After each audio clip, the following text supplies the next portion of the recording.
Hello, and welcome to the Little Knowledge Podcast. Now, I read an account from the early 1800s which named 7 of the best historic houses in Monmouthshire, and I noticed we had done 6 of the 7. Oh, how So we're nice. put we're putting that right today with Courtfield, and there's a reason why it didn't get in our original list. Anyway, I'm Paul Busby, and with me is Goff Morgan. Hello, Yeah. Goff. Hello. Greetings, everybody. Nice to All see you well? back. Yeah, very fine.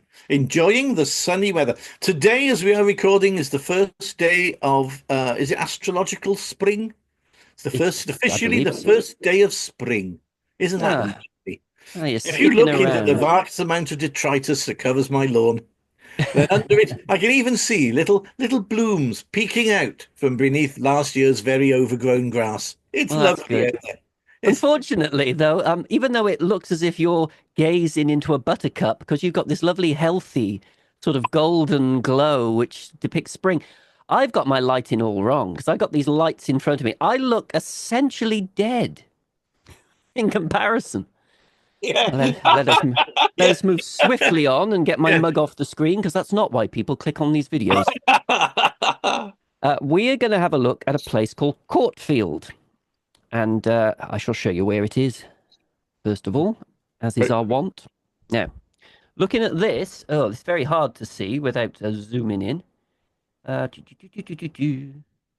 got Landrothal there.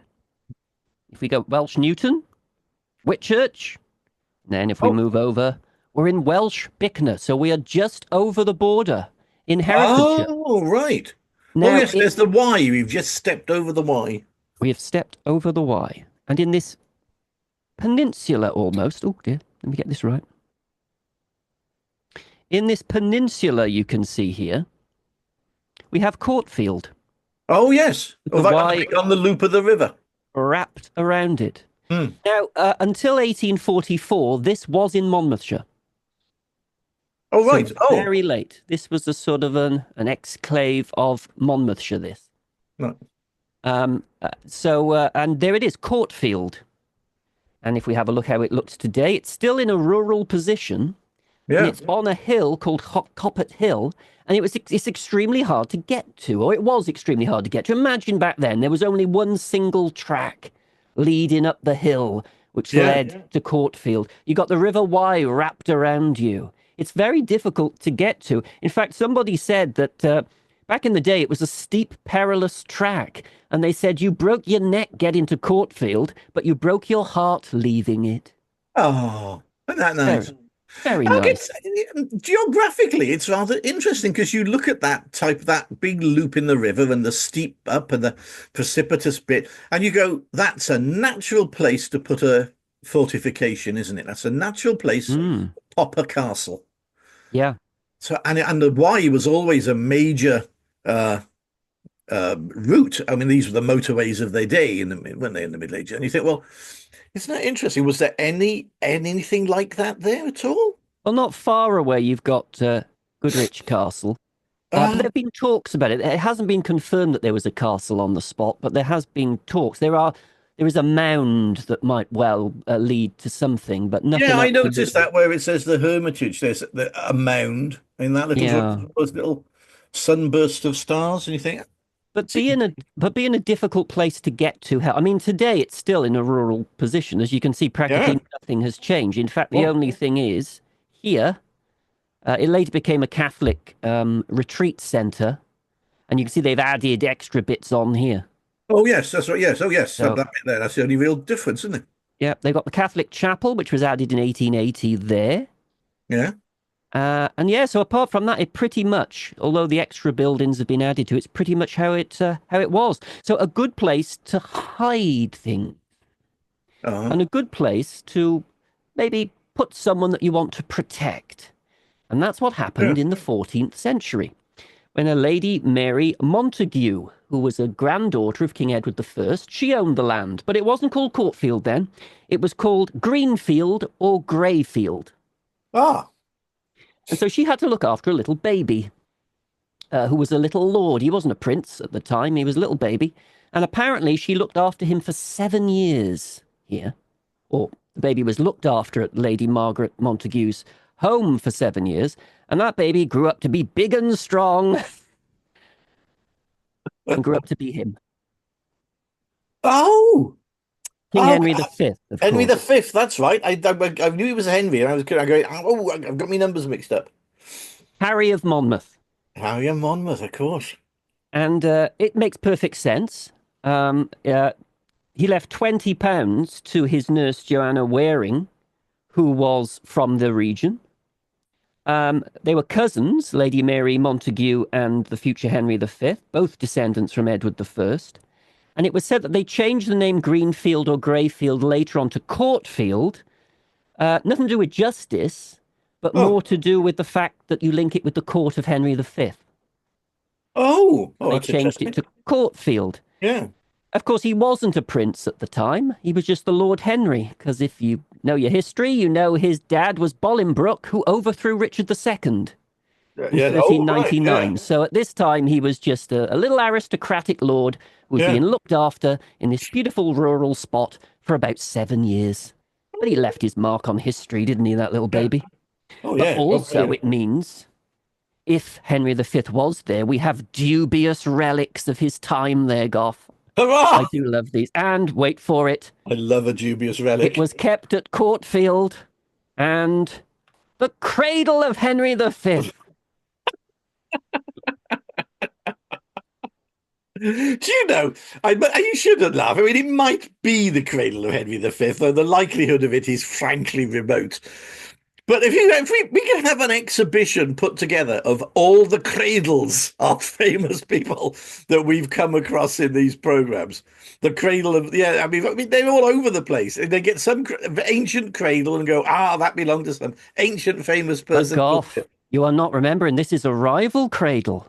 Because do you remember we've already talked about a cradle of Henry V?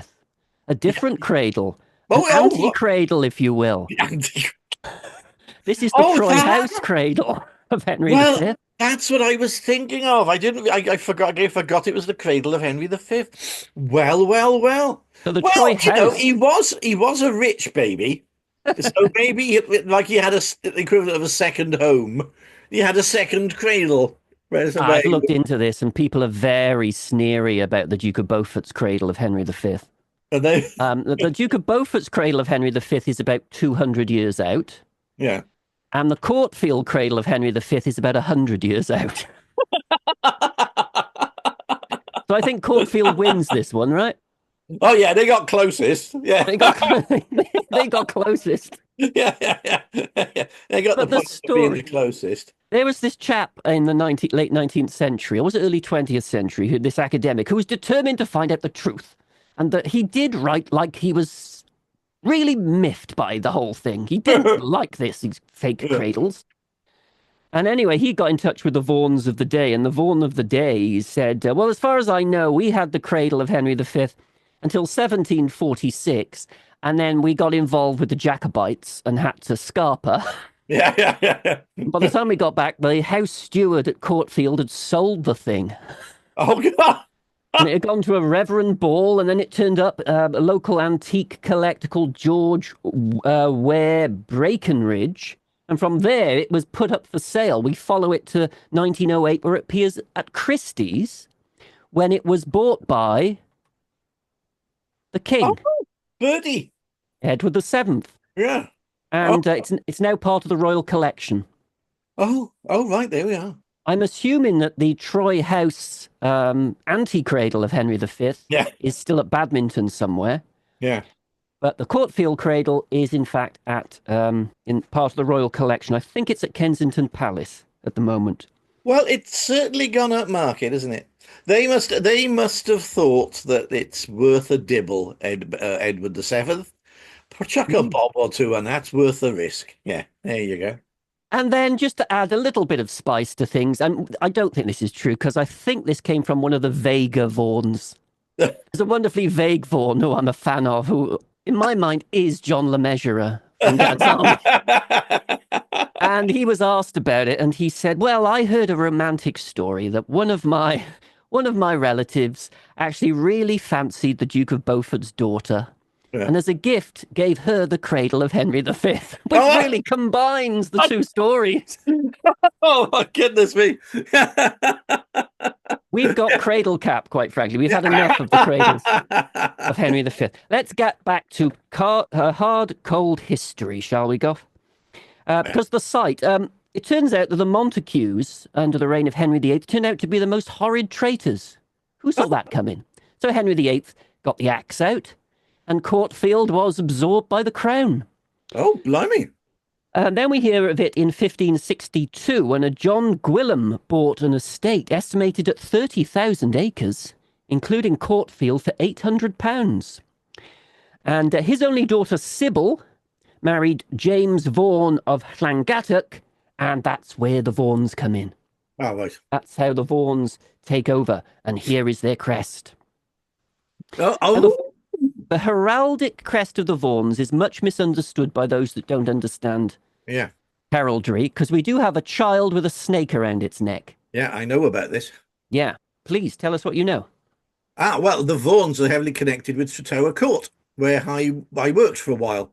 And the child with the snake around its neck is everywhere in the iconography up there. Now, it's supposed to believe that one of the Vaughans, the first Vaughan, was born with a snake around his neck. And that had granted him the power of prophecy, the power of seeing the future. So this is why that emblem has got onto it. It's supposed to be, it's the first Vaughan born with the snake around his neck, even though he looks to be about 12 or, in that picture.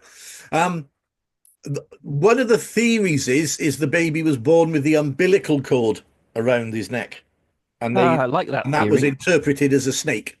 Mm. It was born with the umbilical cord around the neck. So so that's the origin of the snake around the neck for the Vaughans. Problem is, I at a church not far from us, this was there was a Vaughan tomb, but because it's black and marble, someone was absolutely convinced that it was someone with a rope around its neck or a chain around its neck, but it's not. It's a snake. No, it's a snake. That's what it is. You're right, Goff. The snake does get around with the Vaughans. Did the Vaughans of Tretower have a similar motto? Do you remember? Oh, I can't remember what it is. Because I don't know. I haven't looked into Tretower. We will look into Tretower one day. This is a combined motto of Welsh and Latin. The Welsh, Due digon, is God is enough. Oh. And the Latin is very good. It says, simple as children, shrewd as serpent. They really did embrace this tale. Yeah, really did embrace this tale, didn't they? So the Vaughans are in town. Now, I love this little image, because this shows the later Courtfield house covered in mist. From up on high the hill. And this is from taken by a man called Tony Marfell. I've used 2 of his photographs, so I hope he doesn't mind. They were on the internet, but I just love them. And this does show how they had to be. They had to hide things because the Vaughans were Catholic. Oh, I see. Yes, it is. Very dangerous being Catholics at the time. We do know of a William Vaughan who died in 1601 of Courtfield, who married Jane Clark, the heiress to Clifford Park. And Jane was on the recusant rolls. Now, recusancy is when you don't attend, the Anglican service. So you get fined for not attending Anglican service. From 1592 to 1619, Jane was on there. And she associated herself with a show of resistance when people were prosecuted for hearing mass at the Darren, so on the slopes. And there was also something at Killeen as well, a pro-Catholic kerfuffle that happened around about the same time as well. So they became really Courtfield a centre for priests. Because you know how hard it is to get to this place. Yeah, quite. So this is the perfect spot for priests to get a little bit of protection and to be involved in the sort of, networking, you would say. Yeah. A guy called John Vaughan, as the 17th century begins, was called a popish recusant. And there's a way around being a recusant. If you didn't want to spend half your money in fines, all you had to do was go stand in the porch when an Anglican sermon was going on. Oh. And then you could tick the box and say you'd actually heard the Anglican sermon, and that was fine. But the Vaughans, throughout their entire history at Courtfield, some 500 years or so, steadfastly refused to do that. Oh, that's pretty impressive, given the due. And therefore, they were punished severely. Yeah. John Vaughan had a £20 a month fine to pay, which, back in the early 17th century is not peanuts. He was forced to sell extensive parts of his estate. But fortunately, until the Civil War, there was a way you could be all right with this, and that's because you had the protection of this place. Oh, Raglan. Yeah. The Somerset family, the Marquises of Worcester, the great Catholic family of the region. Yeah. Incredibly powerful Monmouthshire family, as we've talked about in the past. If you're under the Somerset umbrella, the local gentry, a lot of them appointed by the Marquis of Worcester, of Raglan Castle, wouldn't do anything. Yeah. Local justices wouldn't move against you as a Catholic. It was known as masterly inactivity. The problem happened when the orders came directly from London. Yeah. Because when the King's men came from London, that's when you got into trouble. Yeah. Locally, the Marquis of Worcester would usually protect you, and sometimes give you a warning. Yeah. There's letters saying, I've heard that they're actually going to come around and have a look at recusants, just to let you know. Yeah. Then the Vaughans could hide a chalice and sometimes put some of the deeds of their land in Protestant hands. That was another thing that was often done. You would get your land over to a Protestant, but then, of course, you'd have to trust said Protestant that he would actually give it back, which didn't always happen. Oh, quite, yeah. Oh, yeah, good Lord. John Vaughan, however, London did come calling, sadly, and John Vaughan was imprisoned for his Catholicism, and he spent his time in prison translating Horace's poems into English, preserving the metre of the original. Time well spent, I think you'll agree. Yes, quite, yeah. Keep you busy. That reminds me of when in the Great War, when they found Harold Macmillan, who'd gone future Prime Minister Harold Macmillan for our overseas viewers.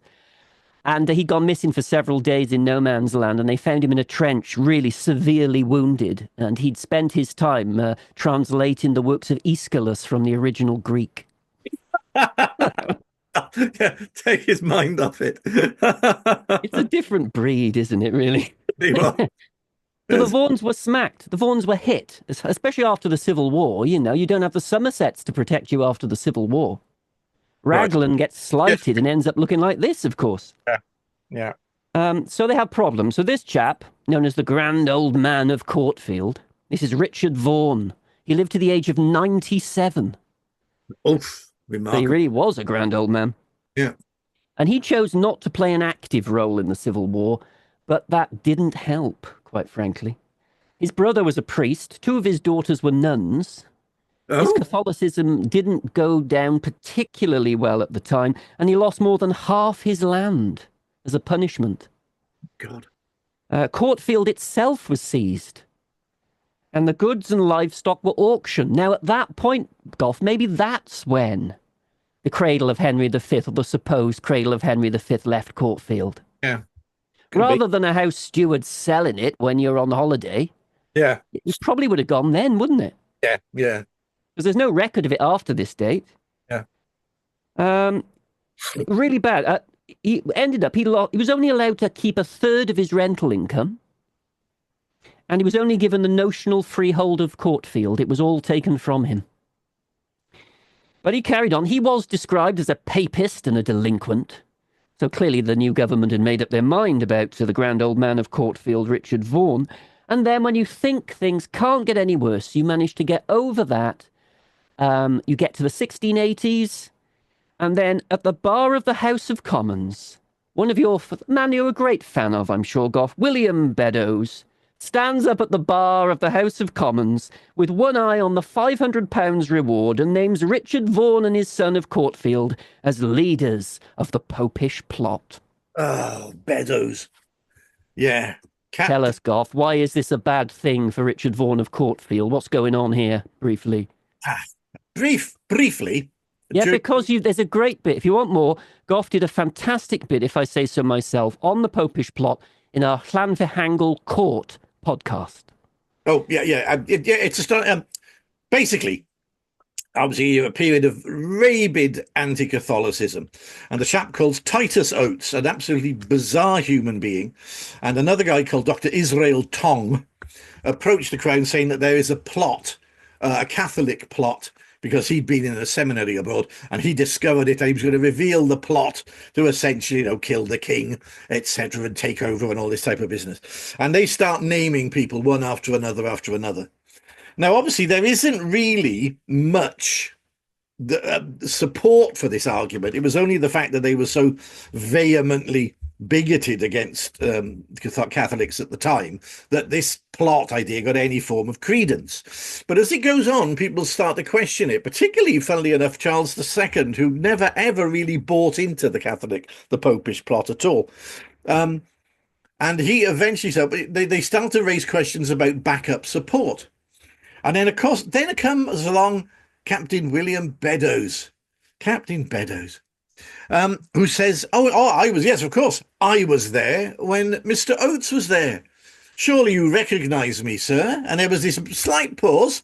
And when Oates went, oh, of course, yes.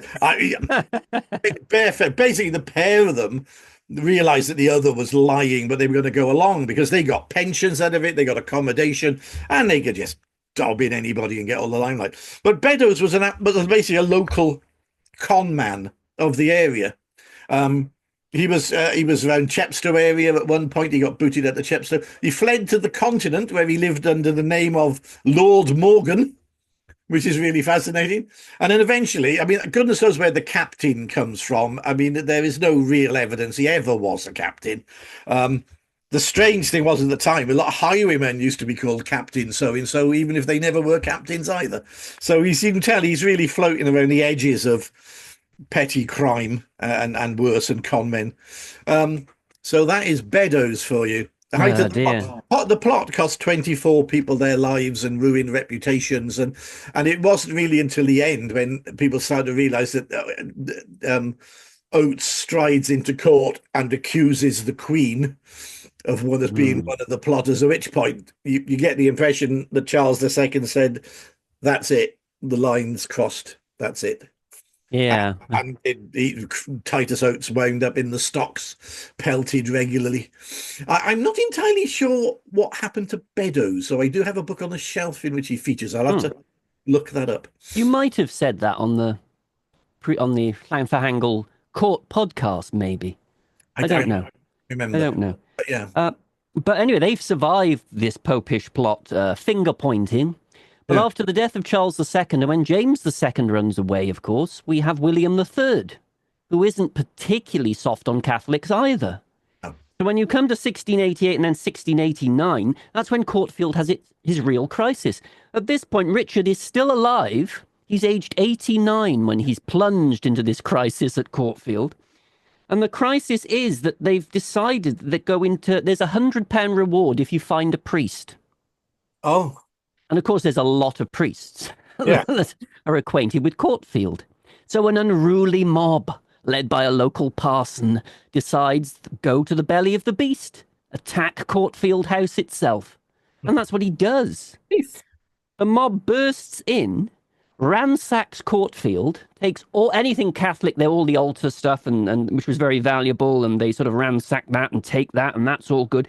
They tie Richard and his wife Agatha to their bed, because they're convinced that a priest is there, Father James Richardson. They're right, he is. They're right. But what the Vaughans had done is they hadn't told the servants where the priest was hiding. Because even though the servants were Catholic, they didn't want them to be put to torture and reveal it. But Richard and Agatha knew, so the 89-year-old Richard was beaten by the mob and tied to his bed. And Agatha was tied to her bed, and he still didn't give the name. Father Richardson had actually been in the woods climbing up trees and trying to avoid the mob, and he spent 7 weeks hiding in a lime kiln, with Agatha Vaughan very bravely going out, tiptoeing through the woods to give him sustenance whenever she could. And then eventually he waited for all to die down, and then he resumed his duties. It was said that he spent his time carving a figure of a hermit out of a block of wood. And that figure of a hermit is apparently still at Courtfield in the Hermitage to this day. But quite frankly, if he was carving this, why didn't they spot him? Because here it is, Goff. It's enormous. It's a bit, yes, it's a bit ample, isn't it? Yeah, perhaps he just did a bit of it. They Maybe he had did the rest his on foot later. or something, and then afterwards, when he had more time It seemed to and be, liberty, it seemed to be in segments to give him his due. It's not like, what is? Can you see the unruly mob in near a lime kiln? Can you see a head over there? yeah. A wooden head? Yeah, it's a bit large. It's a bit much in it. Yeah, I know. A little bit. It's a little bit, and this is the Whittled hermit. I would have gone for it, but yeah, but this is the Hermitage with a oh, great bit of wall. So that is pretty much how it looks today, actually. oh right, yeah. So, what do you say about the wall again? It's a great bit of wall. It's a great bit of wall. Yeah. It came from Some say somewhere. it's a romantic thing. Some say it came from a nearby church. Some say there were bits of the old Courtfield house eventually. This is a 19th century thing. Oh, so it's not in situ then. It's actually was a nicked bit of wall and reconstructed somewhere. Possibly. Well, possibly, yeah, possibly. This is very romantic 19th century, the Hermitage. I mean, it is. It's very glam for a hermitage, isn't it? These people were living in caves in the sides of hills. They weren't necessarily living in little houses tacked on a random bit of wall. Yeah, this wasn't your professional hermitage, I think it's safe to say.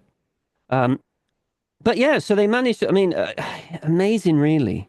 So Is, Agatha does all of it. I mean, he's 89 when this is happening, is that Richard what Vaughan. sort of places you would have had a paid hermit in? Because it does look like a little cottage, doesn't it? No, not by when it was put up in the 19th century. Had it been an earlier genuine one rather than this romantic creation, then possibly. But I think it's a bit too late for that. Yeah. But it is very striking, isn't it? And it still there looks like that today. As if, so you would have thought that things have got better. You know, you've survived all this. You know, you're priests in a lime kiln, and he survived too.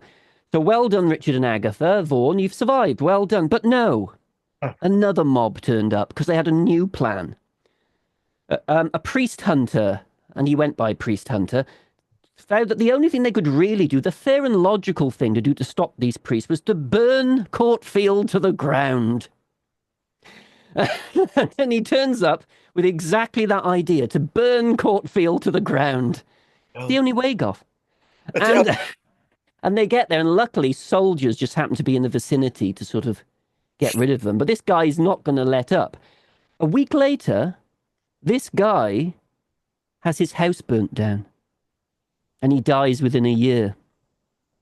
So you wonder if there's a Catholic network there that decides, that's interesting, isn't it? Yeah.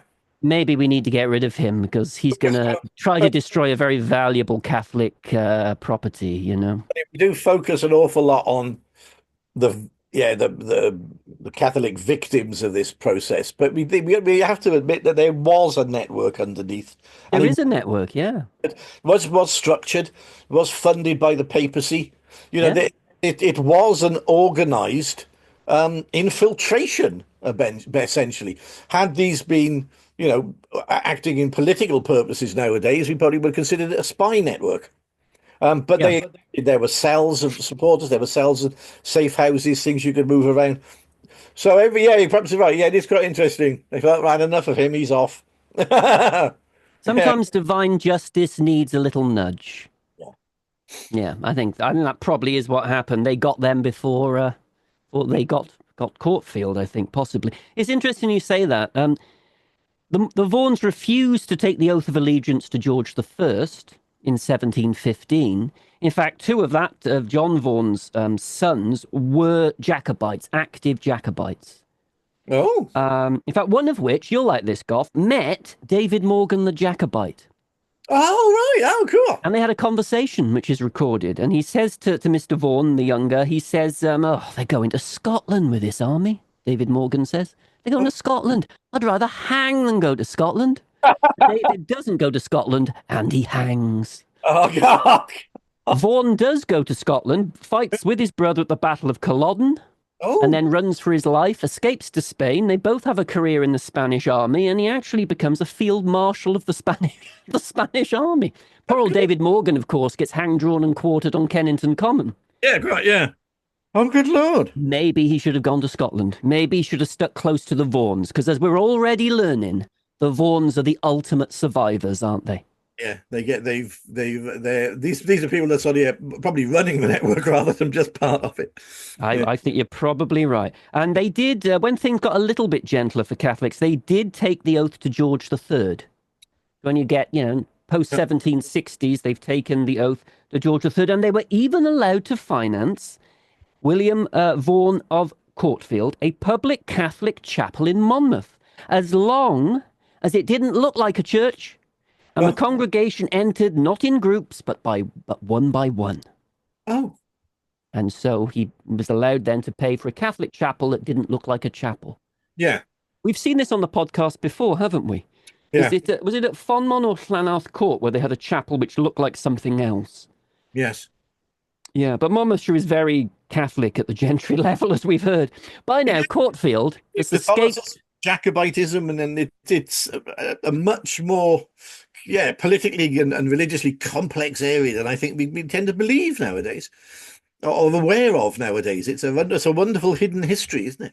I think we almost learned it accidentally, didn't we, by focusing on each house in its turn. Kept spotting the connections, yeah. Yeah. Courtfield, by now, which had survived so much, was a wreck. It was getting old, it needed rebuilding. So the Vaughans, since things seemed to be starting to get better, William Michael Vaughan in 1804, 1805 decided to rebuild it. And it looked like this. They put that front on it, Ah, which looks a bit clitherish. It does fit into the Monmouthshire landscape, that, doesn't it? yeah, it's a very Monmouthshire building. Yeah. And it's done by Mr. Maddox of Monmouth, but unfortunately there were a couple of those, and they don't specify which one. Things improved further in 1829 because there's any good school. Well, actually, I say that. Any good school children that went to a Catholic high school, I guess. This is me assuming.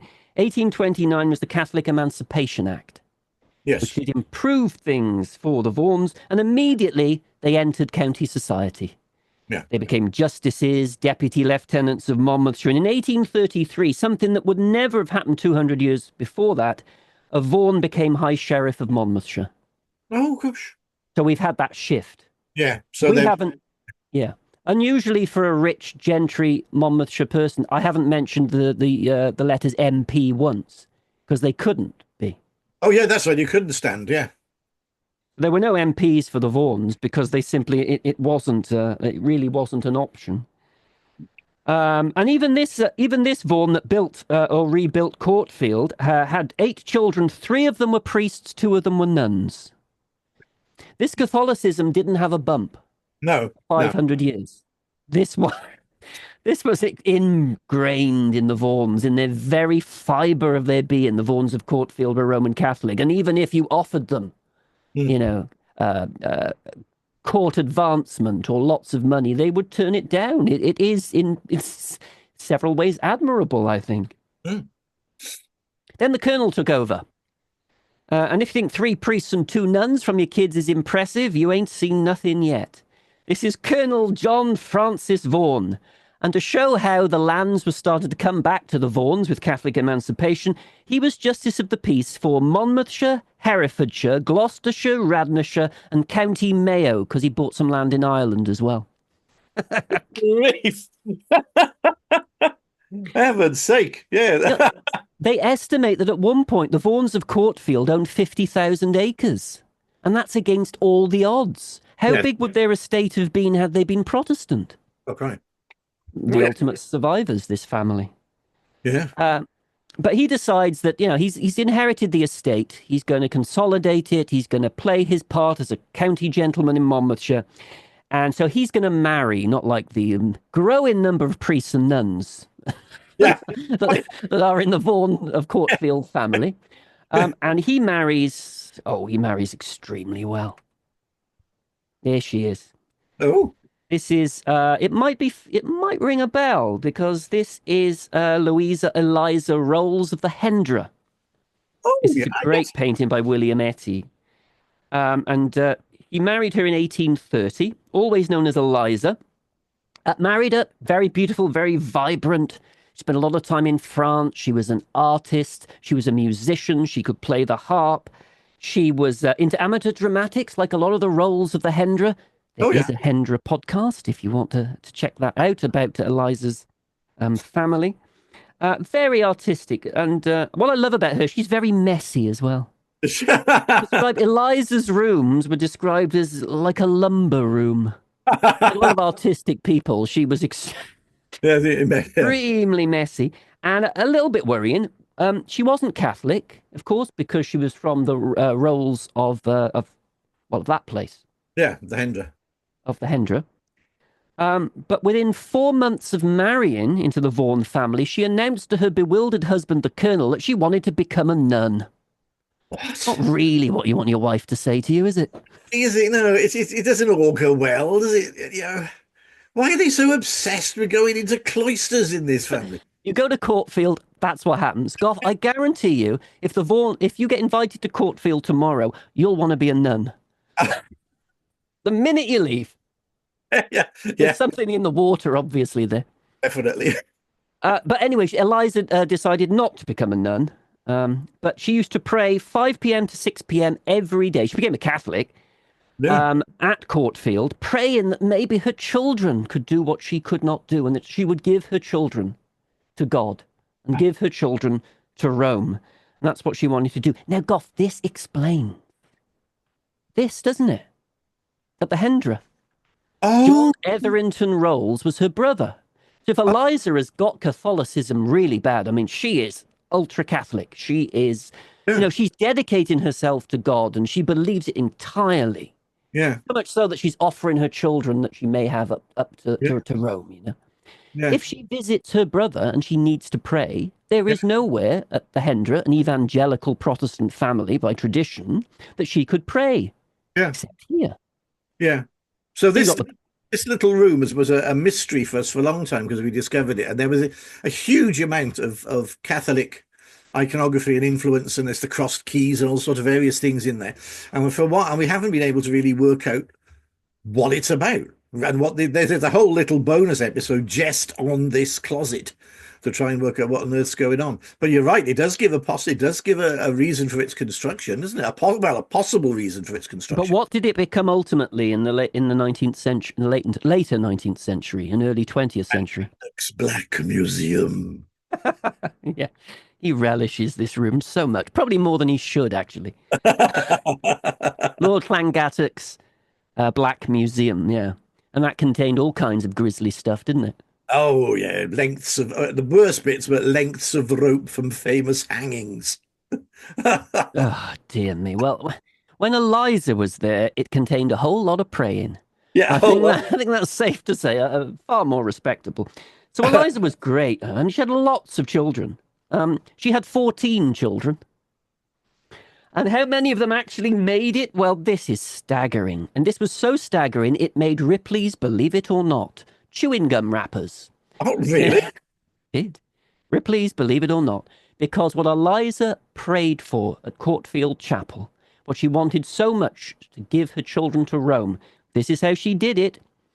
4 of her 5 daughters became nuns. 6 of her 8 sons became priests. Utterly incredible. Utterly incredible. And not just priests. Oh, We're going to come to her eldest, Herbert. But there was Roger, Archbishop of Sydney, Australia. Well done, Roger. There was Kenham, who joined the Cistercians. There was Joseph, who founded a Benedictine abbey in Scotland. There was Bernard, my favourite, the most famous priest of his day, a Jesuit will come to him. There was John, who was a prelate, who was a bishop and a prelate to Pope Leo XIII. And the incredible nun, the foremost, Gladys, Helen, Claire, and Mary all became not just nuns, but very noticeable nuns with massive achievements. So Eliza got exactly what she prayed for. yeah. And But then amazing. the other angle, she's left essentially with only 3 children in which the Vaughan family can carry on the name, 2 sons, and 1 daughter to make a marriage connection with. Now, So this is exactly right, Gough. so basically out of a family of 14, you've got 3 people who are going to be actually any benefit to the family whatsoever. Well, actually down to 2, because one of them wanted to become a nun, but was actually very ill. So we're down to 2 of the 14. So basically, it was just the 2 boys And they were the only ones who could possibly carry on the family name and There was, title. I believe there was one boy and one girl. Oh, one Oh, boy yeah, and one. but one boy to carry on the family name. Isn't this risky for a dynasty? How many dynasties have we talked about on this podcast who died out in the male line? And Of here course. are the Vaughans having priests and nuns as kids. I mean, and they've got 14, they've got an heir and 13 spares in a way. Well, an heir and five spares and six marriage alliance possibilities going on. This is not what families of this side had that number of children for. They No. didn't have them to go into the priesthood and convents. It's astonishing. The Vaughans play by completely different rules, don't they? Yeah, oh, yeah, they do. Well, but to have survived the length of time they did with the conviction that they've got, and through the vicissitudes that were heaped on them, you can tell they think their framework of thought about what their family is for is completely different to every other aristocrat, isn't it? Everyone we've talked about so far, absolutely. They, Um, they they're not dynastic in the way other members of the oligarchy are in this you case. could argue that their view is slightly higher than that.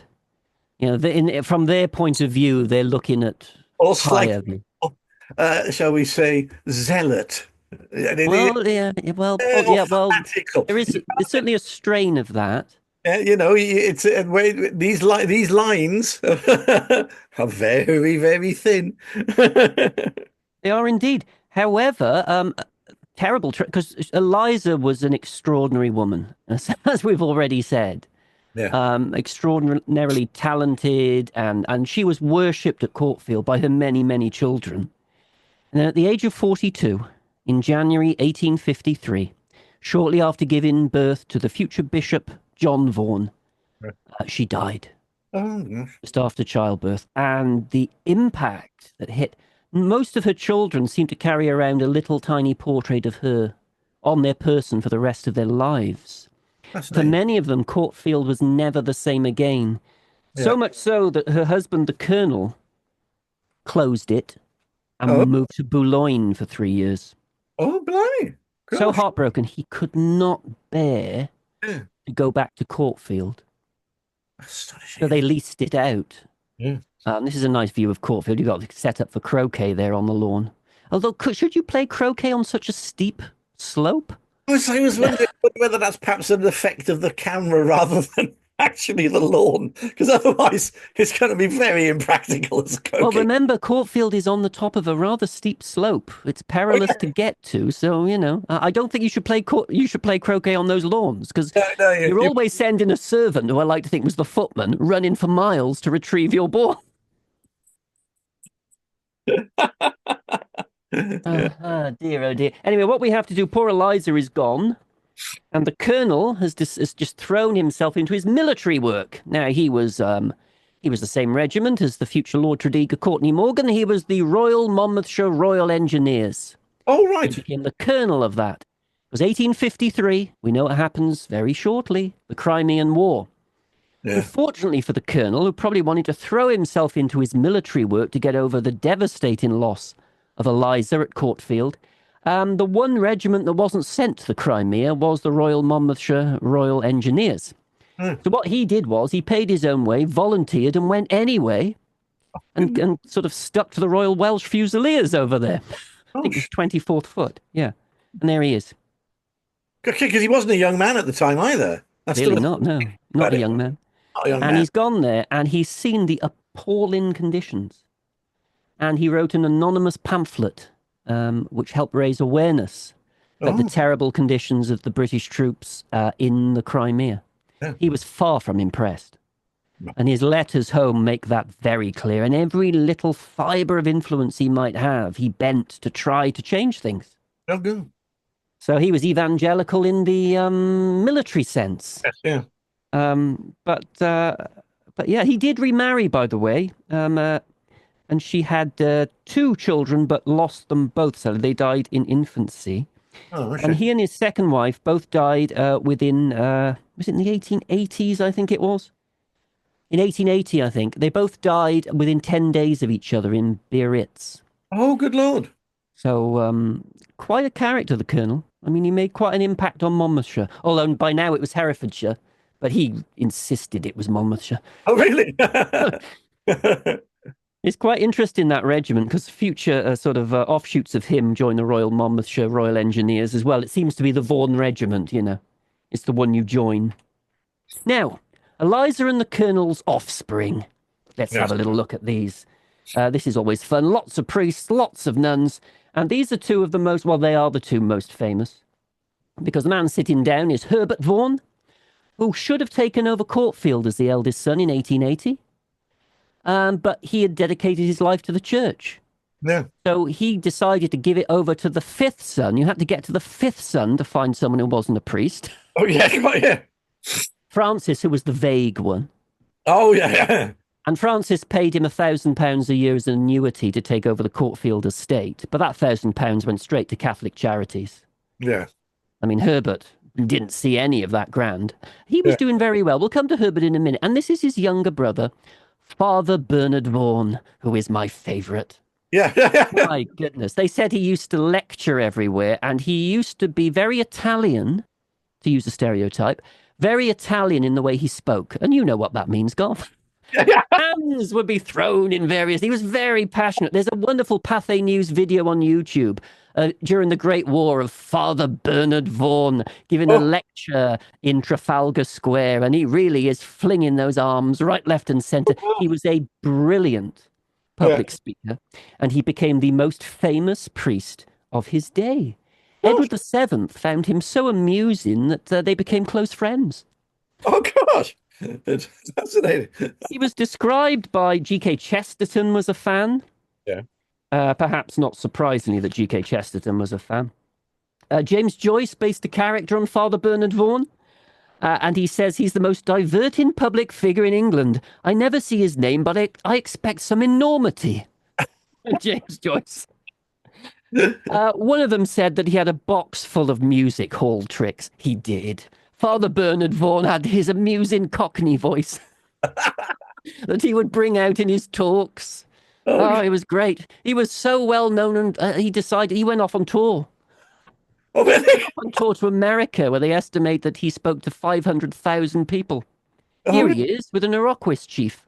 Oh, good Lord. Shaking his hand manfully. And even, and this is celebrity priest, because I found a signed photo by Father Bernard Vaughan, as if he was a Hollywood film star. Oh, first of all, there's this, before we get to that. The triumph of Father Bernard Vaughan. Because he's so effective with his Sins of Society lecture, Bridge has been cancelled. Everybody now has to do improving things. And this is racing will be entirely abandoned. The racing set are organising a series of excursions to Epping and the neighbourhood, where the studies of botany and entomology will be strenuously pursued. Very good. Oh, there we go. There we go. There's a... God bless you, Bernard Vaughan. Oh, God. Oh, God. Oh, God. I didn't... he used to preach at Farm Street in Mayfair, which was the fashionable Catholic church, well beloved by the Honourable Evan Morgan, the future Viscount Tredegar. Oh, right. Who almost certainly would have listened to many of Father Bernard Vaughan's lectures over the years. A very entertaining, very famous priest. But what of the eldest? Yeah. You know, the man who gave up the Courtfield estate. He was born there, but he gave it up. Well, if we look at him, there he is. He was colder. We'll be blunt. He was colder. He didn't have the charisma of his younger brother, Bernard Vaughan. But he got on with work. And he was rewarded by being made Bishop of Salford. This is Herbert Vaughan, the eldest. He became the proprietor of the Tablet magazine, which was still is the Catholic newspaper magazine. And in 1892, he really reached his peak. Well, he thought. He was made Archbishop of Westminster. Oh, right. That's the senior Catholic in England and Wales. The problem with Catholics at the time was they didn't actually have a cathedral. Oh, so Archbishop Herbert Vaughan decided that he would be the founder of said cathedral. Yeah. Spearhead fundraising, and he would do everything he could to make this cathedral. That would be his legacy. But in 1893, the Pope also had ideas for him and made him into a cardinal. Oh, blimey. There he is in the red, Yeah. Cardinal Vaughan. Of course, we have had the odd cardinal on this podcast in the past. Yeah, one of my lesser known roles in Tredegar House. Not quite Cardinal Vaughan, but thoroughly old, thoroughly corrupt, murderous ex-guerrilla from the Italian, from Italy. yes, there he is. If one could have Card- nice, yeah. whether you could pick him up and throw him. Cardinal Alfredo Porcini. Whereas Cardinal Porcini, affectionately known as Porky, if I remember rightly, Oh, Gough Morgan's creation was busy being involved in murder at Tredegar House. The real-life Cardinal Vaughan was busy doing all kinds of work, not just the cathedral he was working on, but also the missionaries. He founded in Barnet the Mill Hill Missionaries, which were Catholic missionaries that would be sent out to do missionary work. And he started it with one student and one professor, which was him.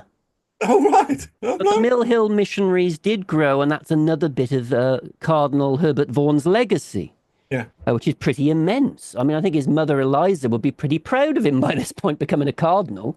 Mm. You know, who would have thought someone from sleepy Monmouthshire, Courtfield would become a cardinal, be given the red hat by the Pope?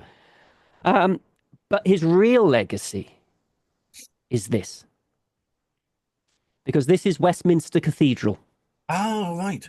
and Cardinal Herbert Vaughan was the founder of Westminster Cathedral. Never seen Westminster Cathedral. The style is extraordinary, isn't it? I mean, the style is the architect is John Francis Bentley, and the idea is the theme behind it is Byzantine, Yeah, 9th yeah, yeah. century sort of neo-Byzantine. It is an extraordinary building. If you're ever in London, it is in Westminster, Victoria Street, do visit Westminster Cathedral, because Catholic or not, it's an extraordinary building, and it is the legacy of Father Herbert Vaughan of Courtfield. Interesting. Because again, it's even got that campanile like bell tower.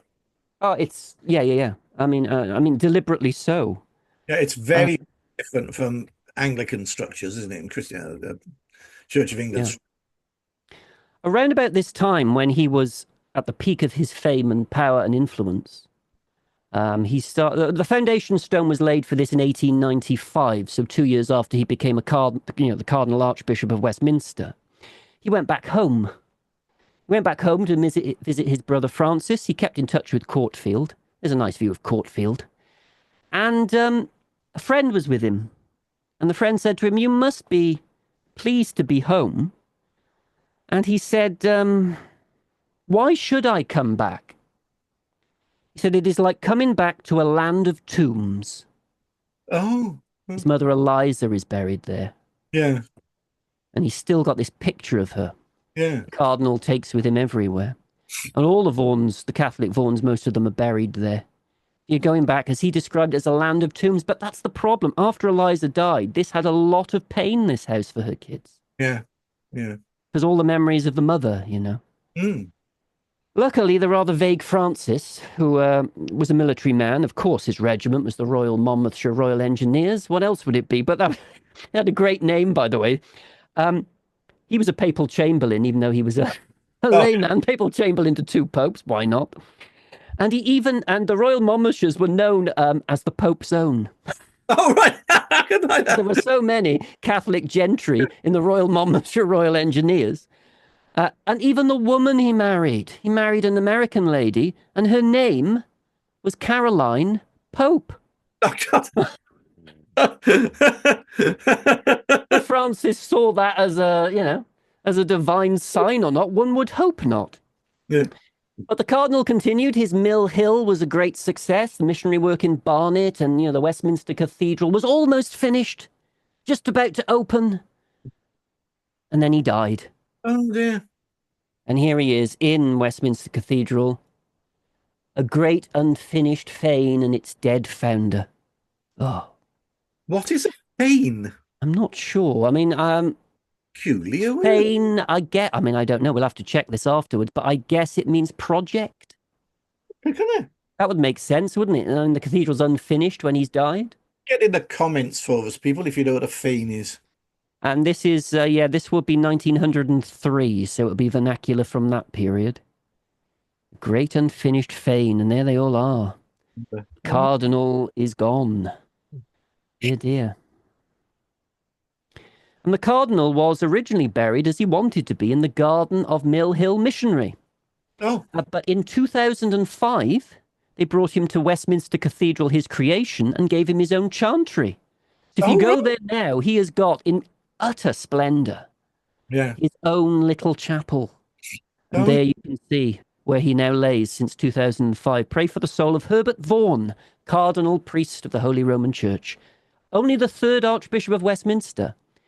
all right. Uh, and that's because they weren't allowed to have archbishops, Yeah, cool. Catholic archbishops in this country. And founder of this cathedral, there we are. Perhaps the most accomplished of the Vaughans of Courtfield, I think you'll agree. Yeah. And now another wonderful misty photograph by Tony Marfell showing what happened to Courtfield itself. That's what we need to talk about now, because the wonderfully vague Francis, brother of the Cardinal and brother of Father Bernard Vaughan, the famous priest, he carried on pretty well. But I love someone visits him at Courtfield and says, "Oh, he's delightful but vague. Nobody seemed to know who the portraits at Courtfield are, but the house breathed past romance." And Francis Bainham Vaughan decided that, oh, it is getting expensive though, so maybe he should, as it happened on a handful of occasions in the past, maybe lease Courtfield out a bit. Yeah. So we started showing people around the mansion. Okay. And on one occasion, this happened. As he was showing people around the mansion, they went up into a secluded room in the older part of the building, in the attics.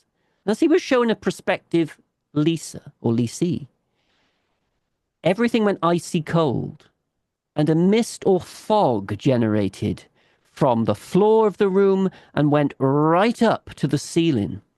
And as he gazed through this opaque fog or mist in the freezing cold, Francis Vaughan fell to his knees and began to pray. Oh gosh. Whereas the person he was showing around looked absolutely terrified. Eventually the fog dissipated and the temperature returned to normal. And he decided not to lease Oh. Courtfield. Well, well, well. Well, what a fascinating tale. Not entirely sure what happened there. Oh, it was bonkers, yeah. Yeah, something was certainly going on there, but there we are.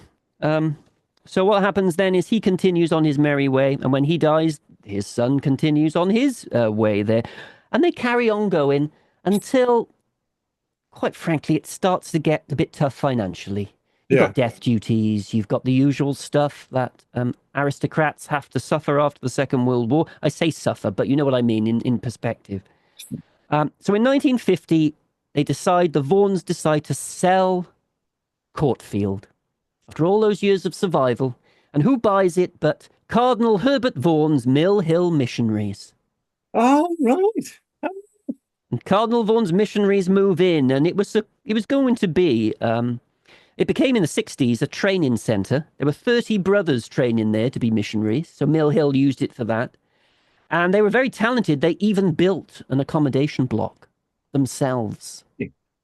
That block that we showed initially, that bit that was, that was added. In the 1970s, it became a retreat centre where people went there to retreat. And you can actually see the changes from these postcards. So there we are. Yeah. If you look from this one up above, you can see Courtfield. This is what I want to see, Goff. This is the old bit. Yeah. Yeah. I'd love to see that. Yeah. The rest, apparently, by people in the know, is unremarkable. Right. However, somebody did say it's a very romantic, but all this was added on for the retreat.